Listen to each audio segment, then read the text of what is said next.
Rádio Marginal, a rádio sem filtro.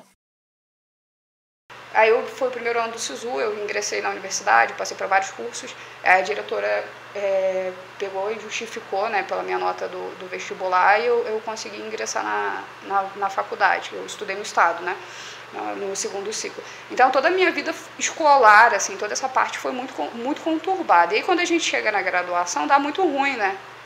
Porque tudo piorou com o passar dos anos, especialmente as comorbidades são associadas ao TDAH, disfunção executiva, dificuldade de se concentrar, de se manter realizando. E por mais que eu tivesse uma facilidade... Você ainda não tinha o diagnóstico ainda? Não. Por mais que eu tivesse essa facilidade, era difícil lidar com a nova demanda, porque eu precisava de uma nova rotina de estudo, de toda uma coisa que eu não era capaz de fazer pelas barreiras que eu enfrentava. E aí quando eu chego na graduação, eu me senti muito burra, né? Mas todo mundo que entra no curso de física se sente muito burro. Isso é uma coisa normal, depois eu descobri. Mas aí quando eu fui para outro curso de graduação, a mesma coisa, e eu me cobrava muito para fazer como todo mundo. E até que chegou o momento que você não aguenta mais fingir ser algo que você não é, né?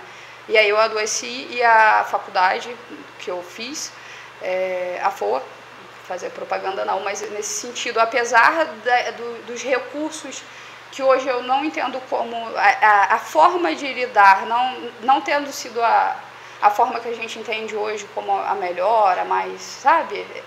Aquela coisa de amaciar o pompom.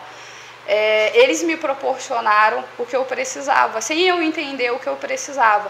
Então, eu estudava na graduação, estudava com os meus colegas, a gente estudava todo mundo junto. Aí, por exemplo, eles tiravam... Aí eu estudava cálculo, eu estudava junto. Eu ensinava para todo mundo tirava de 8, 9 e eu tirava 4, 2, 3.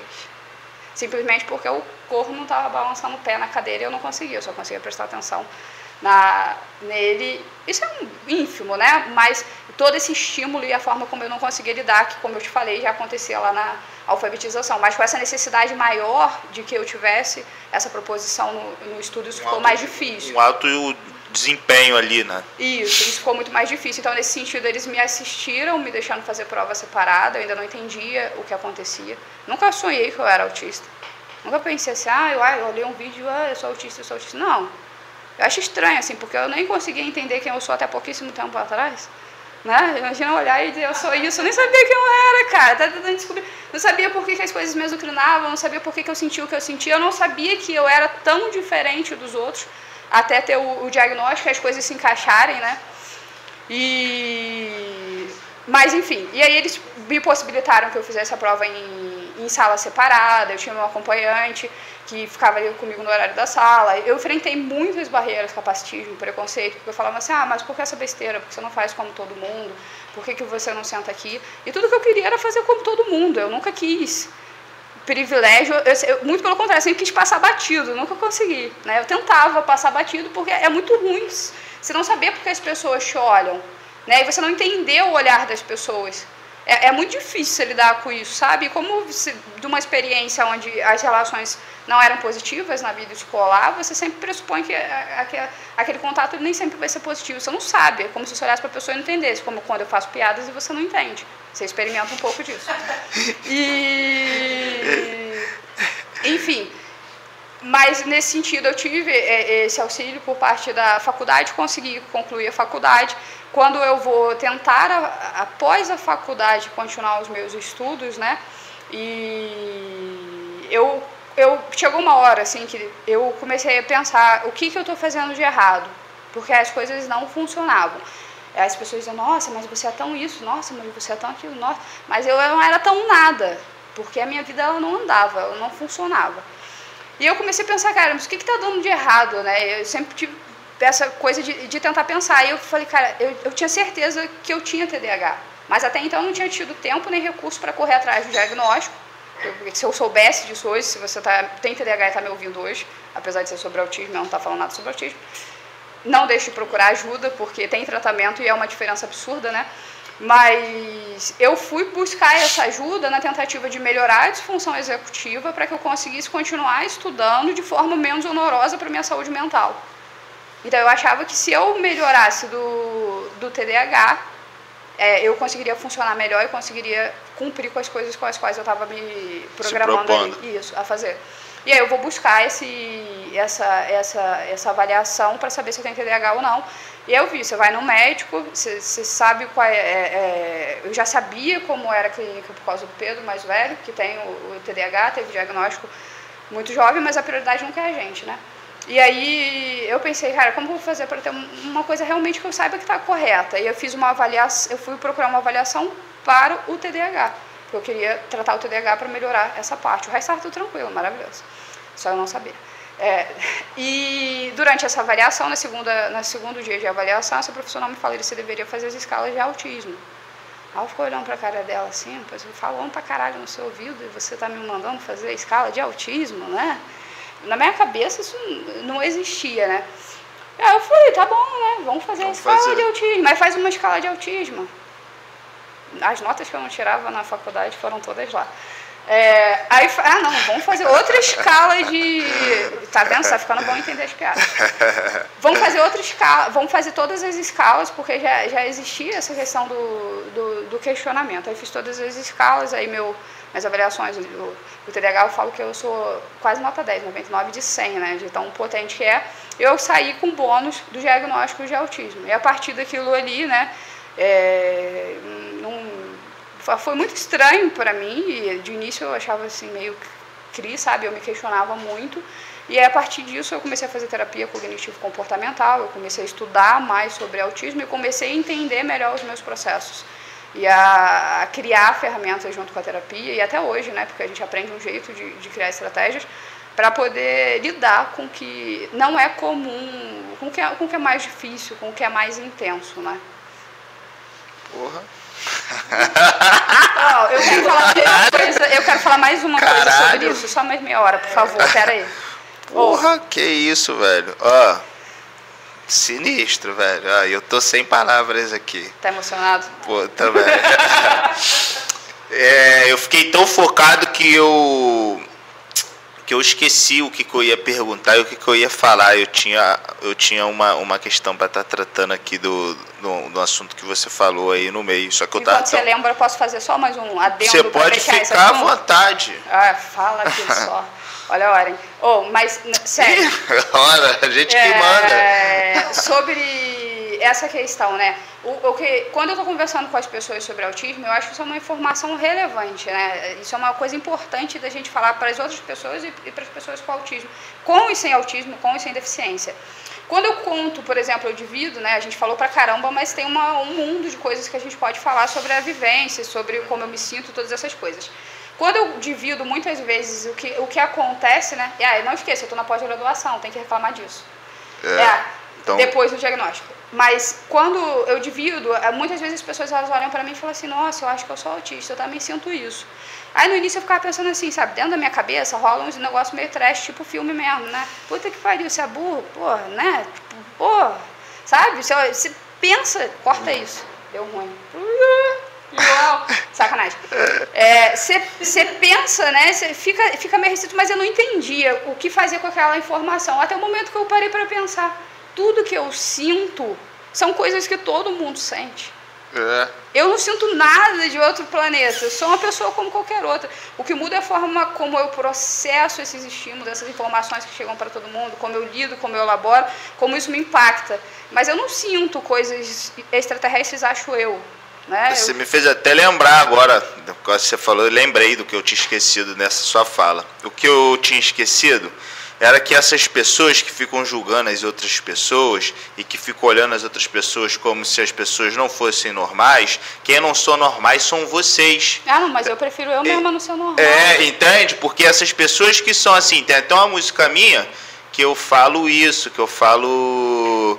Tristes são vocês que estão todos fudidos e se enganam achando que estão bem. A pior dor é a que tem o sorriso, no vento dessa depressão que toda essa solidão te provém.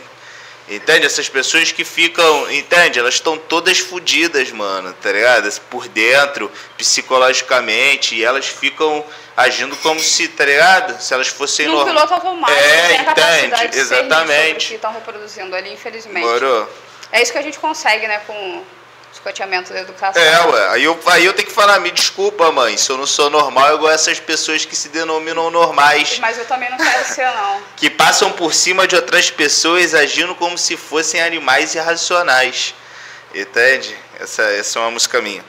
Muito boa, por sinal. E aí é isso, entende? As pessoas, elas agem assim, passando por cima das outras e não ligando pra nada e tratando as coisas como se as coisas não tivessem que ser tratadas, entende? E no final, isso é normal? Isso é ser normal? Se isso é ser normal, é o que você falou, eu não quero ser isso não, entende? Eu quero ser diferente. Esse processo de entender que está tudo bem ser diferente, de se aceitar, é um processo longo, né? Eu vejo isso na construção com os meus filhos, né? No final das contas, no fundo do âmago, a gente só quer ser normal, né? Não, agora a gente não quer ser mais não. A gente queria ser. Até um certo ponto. A gente só quer ser normal. Até que a gente entenda o quanto a diversidade nos enriquece, o quanto a nossa potência está nessa diversidade. A minha potência está nisso daqui. É no que o mundo me abriu os olhos, é no que a vivência da maternidade atípica, da maternidade por adoção me trouxe, e é na minha diversidade, é nisso que está na minha riqueza. Então, se eu viesse aqui falar para você sobre autismo enquanto alguém que ajuda outras pessoas com autismo e orienta nessa parte educacional, ou como mãe, ou como qualquer outra coisa, ou que se eu ensaiasse um personagem para estar aqui contigo, né, essa conversa não teria a riqueza que ela tem, porque aqui eu sou quem eu verdadeiramente sou, com a minha diversidade e a minha potência. E você criou, né? E acho que é isso, você criou formas também para você, e nesse trabalho todo de psicólogo e também trabalho interno seu com você mesmo, e criou diversas formas. Privilégio, né? Porque a gente sabe que, infelizmente... Então, é isso que eu vou chegar agora, eu vou chegar nisso. E você criou isso. E, tipo assim, a gente sabe, essa música que eu cantei para você aqui, essa frase, eu tive depressão, fiquei fudido, fiz tratamento no CAPS, isso já tem o quê? Tô indo para 3 para 4 anos já que eu tô livre, tô limpo. E fiz tratamento no CAPS, tomei remédio com psiquiatra, fiz 1 ano de psicólogo direto e tomei remédio também. E aí criei coisas. Tive que fazer toda uma reforma interna, e quando você fala isso eu consigo entender justamente o que você está falando. Tive que fazer toda uma reforma interna, as coisas um entendimento próprio do que me fazia mal, do que não, do que eu podia fazer, do que não, aonde que eu tinha para o caminho que eu tinha que seguir para me desenvolver e sair daquela condição, entende? Então quando você fala isso eu consigo entender, perfeitamente, tipo assim, não nas suas condições, porque foram condições diferentes, mas tipo assim, é a mesma coisa quando a gente está buscando, entende? Eu falo sempre que a gente não tem uma régua para medir a dor do outro, né? Entende? No final das contas é sobre isso. As nossas vivências, elas convergem, elas são similares, mas muda o acesso que a gente tem à infraestrutura, de auxílio, de planejamento, de política pública, e tudo isso vai influir, você sabe. Uma das coisas que me trouxe até aqui foi a frustração, né? Porque, como eu disse, até pelas questões desse otimismo excessivo, ou dessa falta de filtro, de não saber que eu, às vezes, não estou sendo assertivo, ou que aquele não é um espaço para aquilo, mas porque eu estava falando isso, Dori, lembrei. Não lembrei. Lembrei, sim. Não lembrei. Lembrou? Vocês lembraram? Lembrei. Não sei. Lembrou? Mas, lembrou? O que chegou até aqui foi a frustração. Não, isso, eu sei. porque... Assim, na minha cabeça, as coisas são assim, como é que troca uma lâmpada? Eu vou estudar como troca uma lâmpada e vou fazer aquele processo. Então, eu acreditava antes que se eu desbravasse, enquanto pessoa, os caminhos necessários para ter acesso a certos recursos, as pessoas que viessem depois de mim, seguindo o mesmo manual, elas chegariam no mesmo resultado. Por exemplo, eu preciso de um serviço público de um atendimento para minha filha. Eu fiz esse caminho. Aí, quando as pessoas me procuravam, isso, cara, pesou muito na minha saúde mental na época que eu adoeci. Eu também tive uma depressão muito forte recentemente. E aí eu falava assim, fulana, eu fiz isso, assim, assado. A gente está na mesma situação, né, de situações muito parecidas. E a pessoa ela falava assim, mas para mim não funcionou. E até eu entender que não funcionou porque ela é uma mulher preta, porque ela é uma mulher periférica, porque enquanto pais de uma criança com deficiência, só pela mudança da cor de pele, eu era recebida de um jeito e essas outras pessoas chegavam para mim dizendo que foram tratadas como lixo. Aí eu entendi. E você, para mim, pelo menos, como ser humano, aí você pergunta como é ser eu, né? Entender isso é de um sofrimento sem tamanho.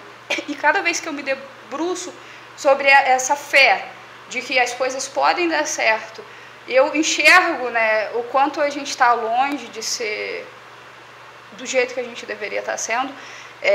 Isso me causa uma dor enorme. E aí, a partir disso, eu vejo, não funciona para todo mundo. Isso significa que esse caminho, que seja político, ou dessa busca por voz e de espaço, de conversa, vai trazer isso, eu não sei. Mas se a conversa que a gente estiver tendo aqui mudar só já mudou. Provocar uma reflexão, ela já é o suficiente. A nossa reflexão aqui nessa conversa, ela já é o... a troca em si, né, ela já diretamente já impacta.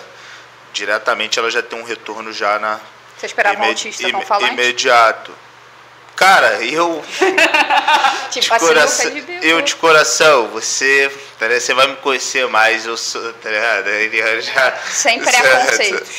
Porra, tá ligado? Vai quebrar tudo. E aí você falou que você chegou aqui pela frustração, eu cheguei pelo ódio. Tá ligado? Você vê que são as mesmas coisas, isso aqui.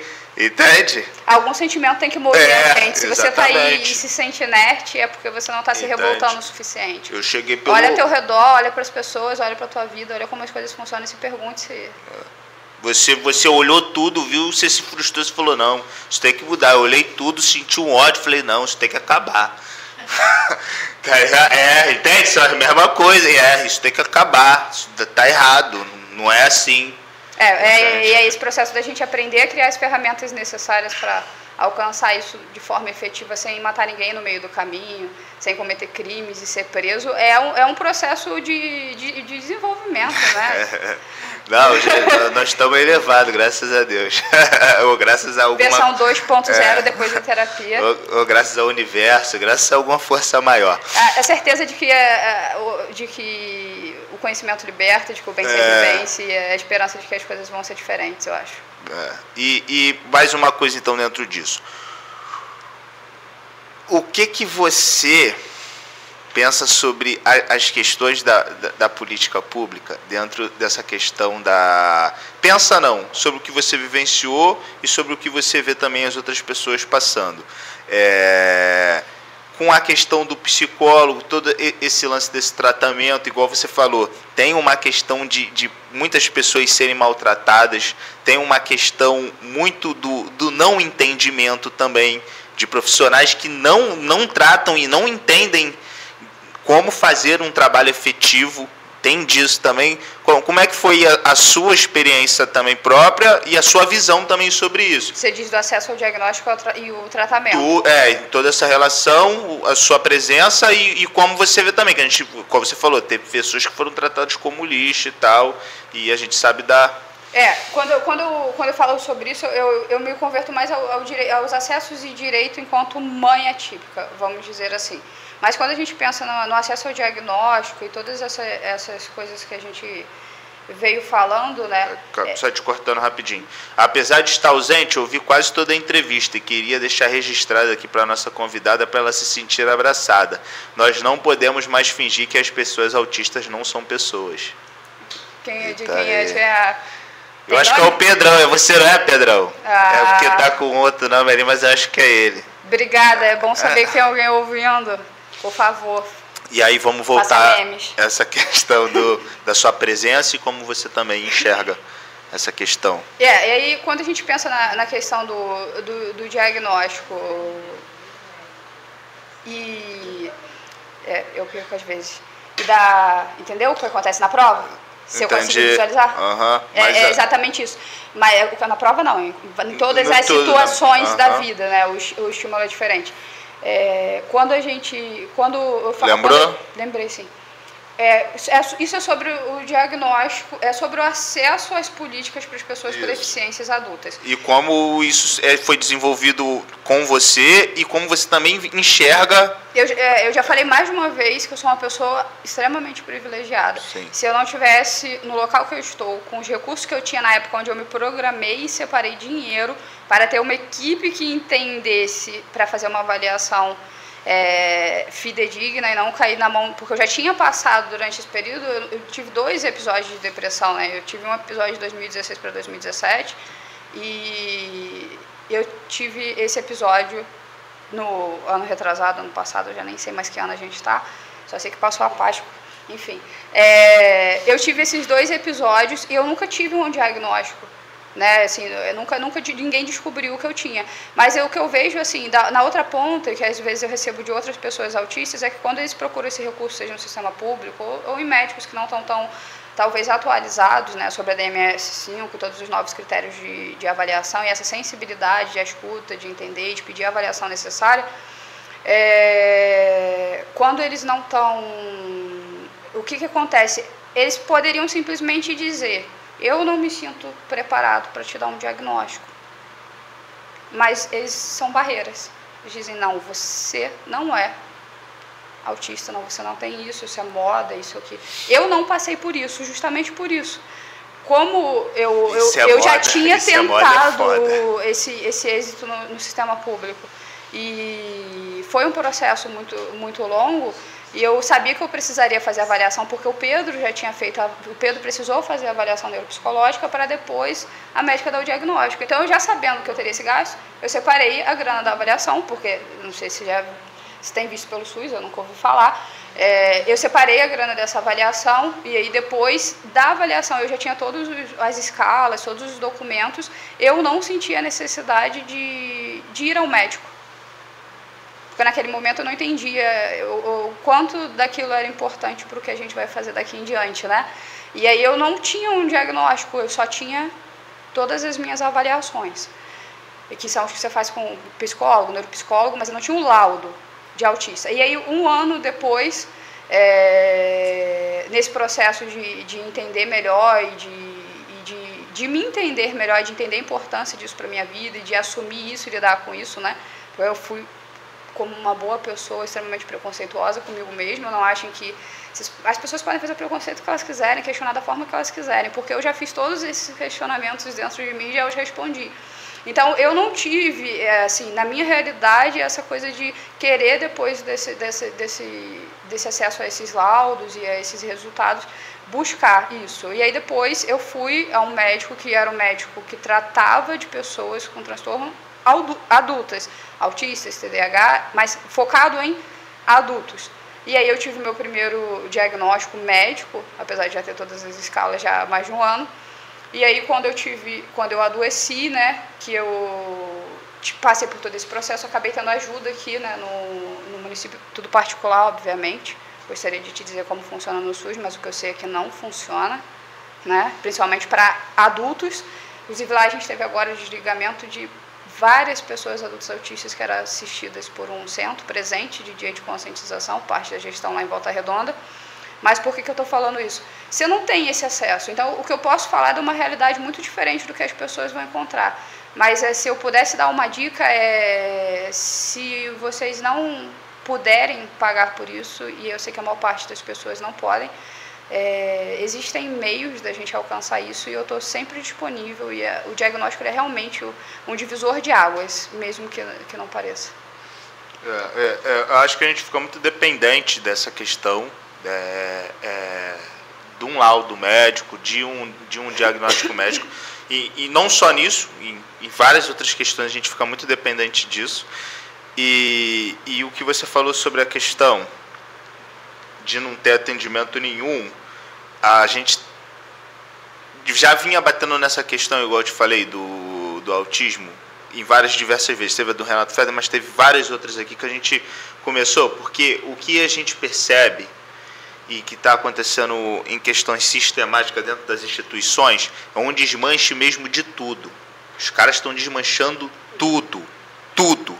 Os caras estão indo no presídio, estão desmanchando os presídios para privatizar os presídios, estão mexendo nas escolas agora para privatizar as escolas. Sucateia, privatiza isso, que melhora. Entende? Então, os caras estão fazendo isso em tudo. E aí, várias questões, igual você falou, estão derrubando tudo. Igual você falou, já acabou, já não estão atendendo mais algumas pessoas lá, entende? E são pessoas graves, tá? Não são pessoas... Não que dê para, como eu disse, vou repetir, não existe uma régua para você medir a vida, a realidade do outro, não existe uma escala que você compare a tua vivência com a do outro, mas são pessoas que, do ponto de vista de necessidade de amparo, eu vim até aqui sozinha. É um mérito no início, a maior barreira era não ficar andando em curvas e esquecer para onde eu estava indo, que nem quando eu estou falando, isso rolou quando eu tirei a carteira. Ainda rola, mas agora eu estou melhor, estou medicada. Mas, por que eu estava falando isso? Por conta dos caras tá sucateando e tá fechando tudo e... Isso, e aí eu só quis explicar, né, que eu acho que é importante que a gente leve isso em consideração, até porque eu não seja disseminadora de informações equivocadas, né, a gente não tem como comparar o grau e nada, é um espectro, né, em alguns pontos eu vou estar mais intenso, em outros eu vou estar menos, então não tem, cada ser é único, essa é a realidade do universo. Mas voltando ao foco, né, por que eu estava dizendo isso? Por causa da precarização e do desmanche de todas as instituições. E aí, Pedro? Tinha um porquê. Lembrou? Aí você falou que você estava vindo e de você chegar aqui, e aí a questão de você não ter, entende, recursos, e as instituições agora estão desmanchando. Isso, e eu estava explicando sobre... Obrigada por me conduzir de volta. Eu estava explicando sobre a necessidade que esses pacientes que foram desligados têm, a desautonomia que eles têm para exercer as atividades de vida diária. Apesar de eu discordar completamente, eu sei que você já não gosta muito de mim por causa disso, mas eu vou dizer, desses espaços de segregação conhecido como escolas de educação especial, e aí isso é uma coisa minha, dos meus valores, e aí vocês perguntam, mas como você está dizendo isso? É tua opinião? Não, é a opinião que eu tenho, não só da minha vivência como pessoa, como mãe, mas de alguém que estuda, que se informa e que busca informações atualizadas sobre qual é o caminho efetivo para que a gente quebre essas barreiras e não construa mais muros, né? Eu também acho que é isso. Eu também acredito nisso. Você pode ficar tranquilo mas que ninguém tá... nesse sentido, desses centros de atendimento especializados, concordando ou não, fato é que existem e suprem uma necessidade de apoio das famílias, porque você imagina viver 24 horas por dia comigo? Eu tenho que sair várias vezes de casa para minha família sobreviver. Sacanagem. Gastou. Mas é sério. Ela em casa tem até meus esconderijos lá já. Mas por que eu estou falando disso, né? É você tirar um pouco de quem não tem nada. Por mais que eu discorde, são coisas que existem, que de certa forma funcionam. Eu me lembro de que uma conversa que eu tive recentemente e que a conclusão que a gente chegou, né, foi uma troca valiosíssima, como a que eu estou tirando contigo, é de que... Eu esqueci. Que você chegou na troca valiosa. Com essa troca que rolou, a noção que eu cheguei com... E aí, Eliane? A gente estava falando sobre a questão da troca em cima do...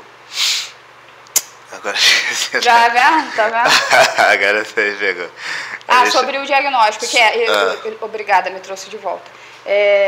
Por mais que eu não discorde, a gente não tem como destruir o que existe para começar do zero. Da segregação, A gente não tem como destruir, por mais que eu não concorde com muitas das coisas e da forma como as coisas são conduzidas, e eu tenho a expectativa de uma realidade diferente, espero poder contribuir nessa construção, a gente não pode simplesmente fechar tudo e botar essas pessoas de volta em casa. Então, quando a gente tira essas pessoas que mais precisam desse centro, não estou falando de pessoas... A gente precisa fazer um processo e dentro desse processo vai acontecer essa mudança gradual. Mas não foi o que motivou. Não vai ser, mas o que deveria acontecer era isso. Agora que foi a mais recente, né?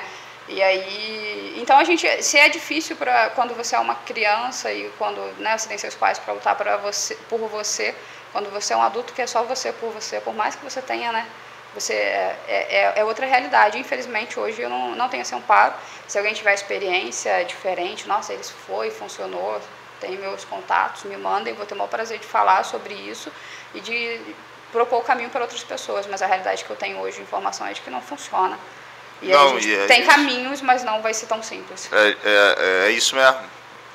Eu só queria porque você tem a propriedade mesmo na fala, mas é isso, não existe não. E aí, dentro disso que você falou, eu acho que quando a gente fala numa questão de pessoas encarceradas, de ressocialização, e numa questão de pessoas que estão dentro também de coisas que já deveriam ter acabado, mas aí outra coisa que eu estava conversando com você, Eliane, sobre o PT ter assinado o Feliz Dia do Manicômio também, tipo assim, Florianópolis, lá no município, tem internação forçada agora, passou na Câmara de Vereadores deles. Então, tipo assim, a gente está voltando com essa coisa do manicômio de novo, entende? De novo, entende? Então, tipo assim, e aí, dentro disso, essas outras pessoas também, a Eliane aqui tem um irmão, prova viva disso também, vivenciou isso, e vivencia ainda. E quando a gente fala de ressocialização dessas duas pessoas, e quando a gente fala de integração, igual você criticou a questão dessa segregação, quando a gente fala de integração, a gente precisa tratar isso tudo de forma dentro de uma coisa só, de todo mundo convivendo dentro de uma coisa só, entende? Por isso que quando você fala, eu consigo entender porque é o que eu acredito. Uma escola onde que todo mundo, porque não tem como você falar de integração sendo que as instituições estão segregadas, entende? Até os espaços de atendimento, eles são cada vez mais individualizados e focados. Então, a gente tem essas construções, e é nisso que a gente peca, né? A gente fica nessas nossas lutas individuais, não entende que se a gente não se juntar para construir o coletivo, a gente enquanto minoria, enquanto grupo que sofre essas violações e que começa a se entender nesse local, se a gente não une forças para reunir a nossa diversidade e potência para combater isso, a gente infelizmente não chega a lugar nenhum. Eu tenho certeza que esse é um passo para isso. Então, mas acho que é um passo para tudo, porque quando a gente começar a entender que para a integração de tudo, a gente tem que fazer uma conjuntura geral das coisas de forma geral, automaticamente todo mundo que vai sair dali vai entrar num trabalho. Todo mundo que vai sair dali vai ser atendido de uma forma só, porque está todo mundo ali no mesmo formato. A gente não segregou. Aí você falou, aí você segrega a escola, não, esses alunos aqui especiais. Aí, não, esse atendimento vai ser quando a gente consegue romper certas barreiras, aí se criam esses espaços dentro da escola, que deveriam ser pontes para que esse aluno transpõe e consiga frequentar a escola. Quando a gente tem uma equipe que escolhe usar isso como um espaço de segregação, é isso que acontece. Então, a gente fica muito suscetível a essa coisa do bom entendimento. E aí, nesse sentido, a gente às vezes acha que a gente já legislou demais, mas talvez falte ainda. Porque, às vezes, me dava a sensação, né? Você vai, mas porque se tem um amparo do porquê, né? Diversas coisas deveriam acontecer de forma deveriam acontecer de forma diferente do que acontecem, né? Mas não funcionam, e justamente por isso, né? É a política do lucro. Então, é mais caro. Você pensa agora, vamos pensar, seguro de saúde? Não posso falar, mas só um resumo, tá? Custa mais caro para quem tem a grana e para quem manda e para quem controla, manter no manicômio ou manter do lado de fora? Ou para o serviço público ou para qualquer coisa. Então, fica mais caro manter, porra. Fica mais caro oferecer o cuidado que é necessário, o cuidado especializado. Isso fica mais barato. Entende? O que eles querem fazer é exatamente isso. Manter essas pessoas lá. Institucionalizadas. Exatamente. Mas você sabe como você consegue isso? Independente de lucro. Você pensa em famílias em situação de vulnerabilidade extrema, passando necessidade, sem nenhum subsídio, e aí você fala para essa família assim, poxa, mas o bom para o teu filho é estar na escola junto com todo mundo, eu estou aqui contigo, vamos lutar pelos direitos, vamos fazer acontecer, isso vai ser importante. Por mais que eu tenha as minhas marcas da escola, foi um processo edificante de várias formas. Hoje em dia a gente já tem acesso a informações que podem ajudar nesse processo mais. E eu entendo, cara, que a pessoa está sobrecarregada e que a prefeitura, para poder ajudar, oferece um transporte. Esse transporte leva para a escola especializada, mas não leva para a escola padrão. A gente não cuida das pessoas que cuidam, e a gente desestrutura todo o sistema, a estrutura familiar, coloca às vezes numa situação de vulnerabilidade, até um ponto que eles não aguentem mais. E que o manicômio se torna a solução. Ele se torna a solução porque essas famílias elas são tão desgastadas, sobrecarregadas, violadas de tantas formas, que passa a fazer sentido.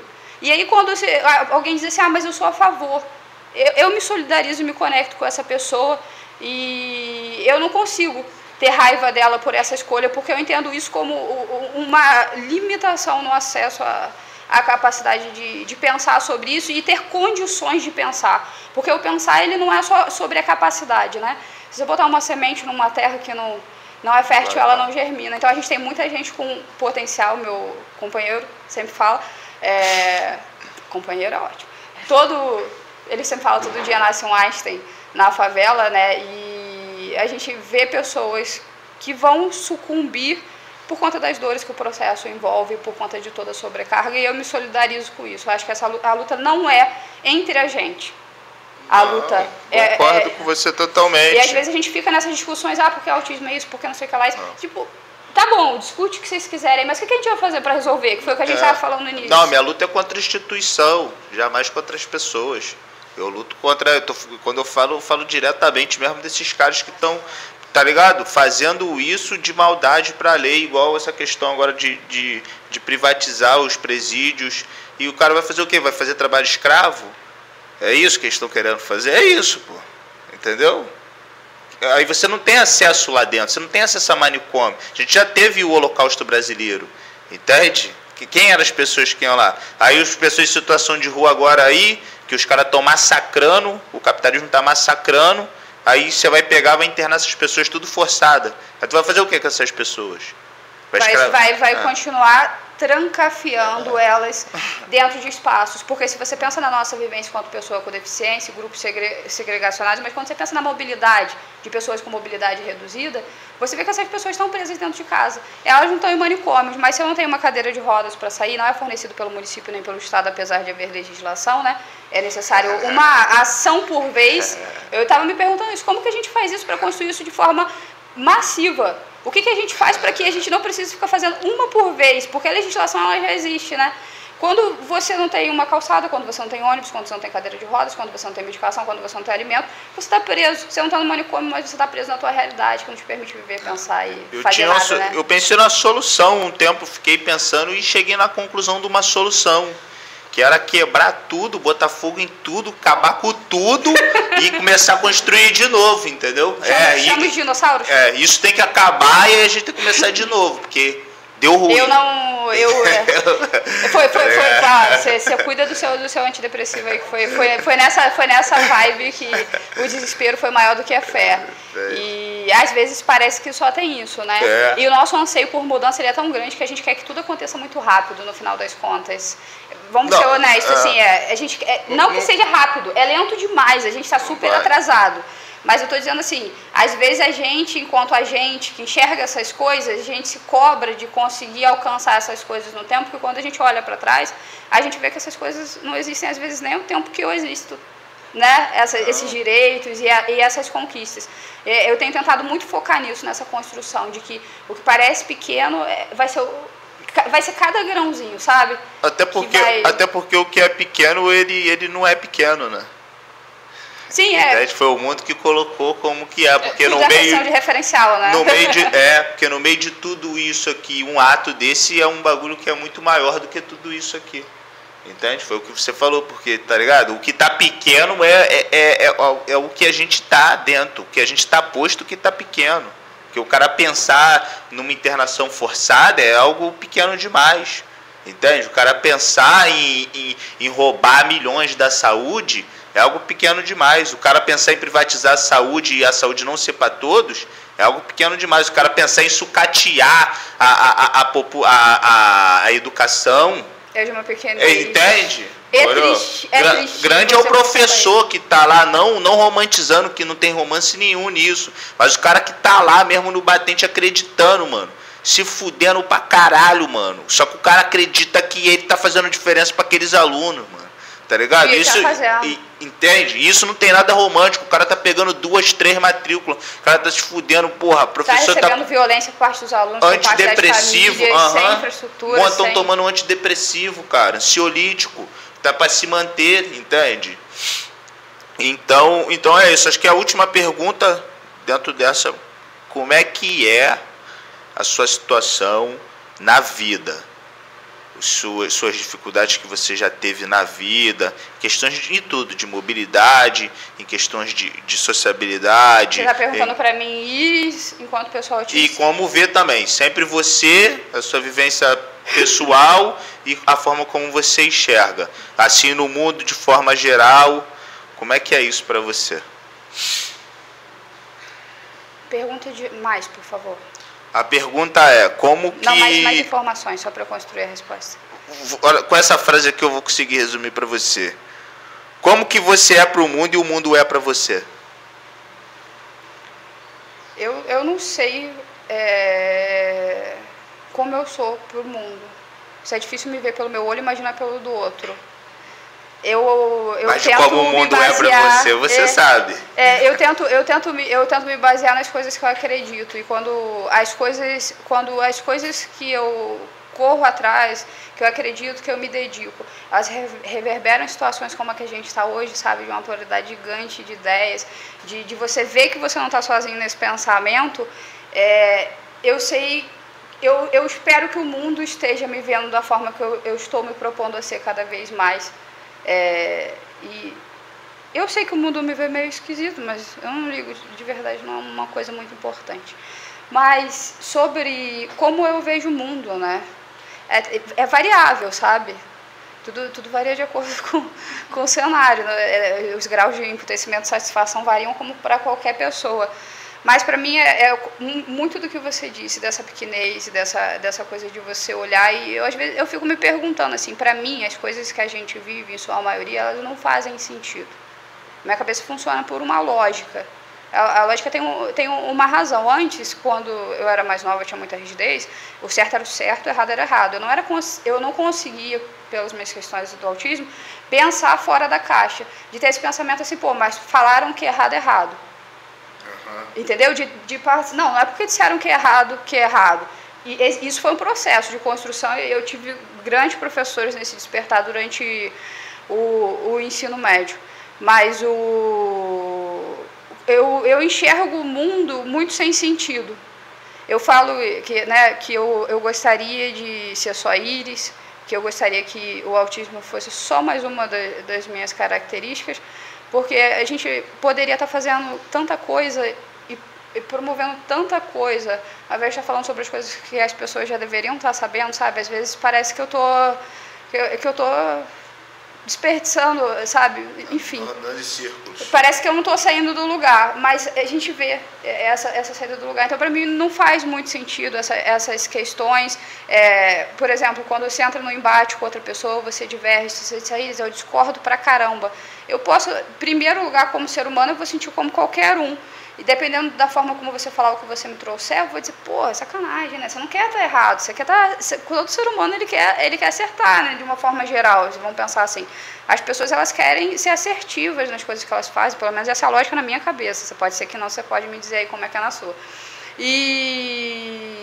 Então não faz sentido essas brigas, essas dissonâncias de tipo, a gente discorda. Mas discordar é bom pra caralho, cara. Discordar é foda, porque quando a gente discorda, você traz seu ponto de vista, eu trago o meu, a gente sai com uma informação completamente diferente. Ou de que você é muito burro mesmo.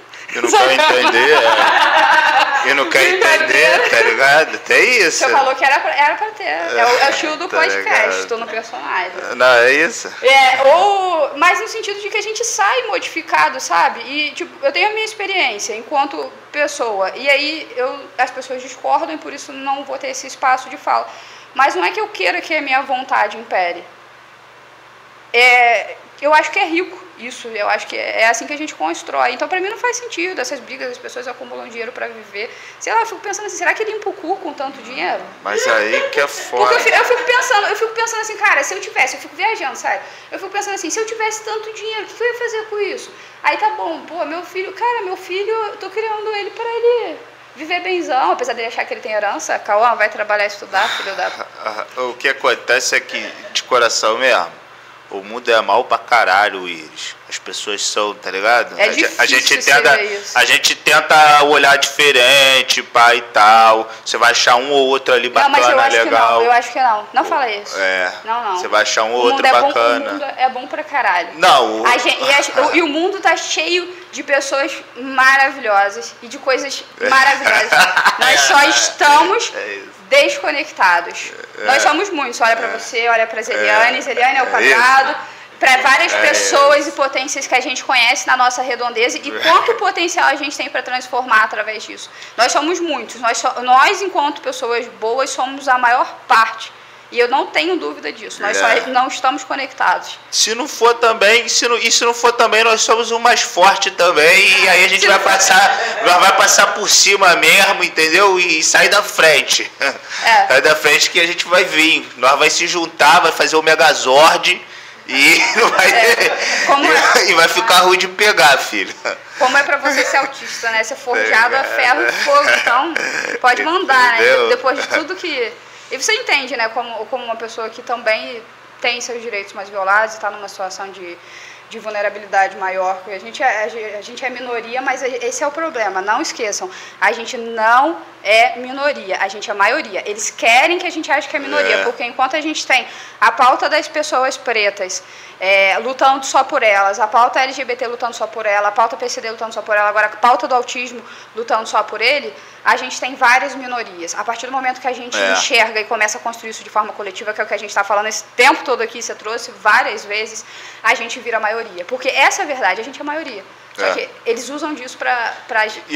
Essas viés, né? A rádio, a comunicação da rádio o tempo todo é essa. Sobre, tipo assim, voltar com as formações de organizações, de sociedade civil, de sociedade organizada, porque de associação de moradores, de tudo. Porque quem sabe mesmo, quem vive o cotidiano, é quem tem, tá ligado? Propriedade pra falar, mano. Os caras é bunda suja, cara. Os caras tá aí, os caras não sabem de nada. Você vai lá, o cara, porra, mano, tá ligado? Você passar uma continha pro cara, o cara não sabe resolver. Tu vai lá, o cara que tá lá na cultura, o cara não sabe nada de cultura. Tu vai lá, o cara que tá secretário de educação, tá secretário de água e esgoto. Aí você olha... o cara é secretário de educação, de turismo, de duas meio ambiente, e no final das contas ele é dançarino.